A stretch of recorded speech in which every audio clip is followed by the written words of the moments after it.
அண்ணன் இறந்த செய்தியை கேட்ட பின்பும் நெல்லையில் ரேஷன் கடை பெண் ஊழியர் ஒருவர் கடமை தவறாமல் பொதுமக்களுக்கு பொங்கல் தொகுப்பு வழங்கும் பணியில் ஈடுபட்ட வீடியோ சமூக வலைதளங்களில் வைரலாகி வருகிறது. பாளையங்கோட்டை தெற்கு பசாரில் உள்ள ரேஷன் கடை ஊழியரான லீமா பணியில் இருந்தபோது அவருடைய சகோதரர் இறந்து விட்டதாக தொலைபேசி மூலமாக தகவல் வந்துள்ளது. இதனை கேட்டு கண்ணீர் விட்டு அழுத லீமா பின்னர் பணியை தொடர்ந்துள்ளார்.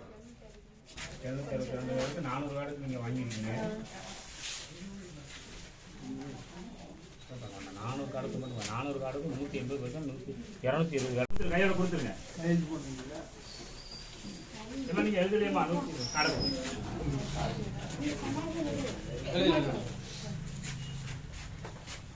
இது என்ன நம்பரு? கார்டு நம்பர் என்ன? முன்னாடி 3 வரல. நீங்க 214 கார்டு 14 கார்டு காசு மட்டும் 200 தனியாக தானே இருக்கும். 14 கார்டு காசு எடுக்கணும். சரி எந்திங்கம்மா எந்திங்க மேடம் எந்திங்க யார் வந்துட்டாங்க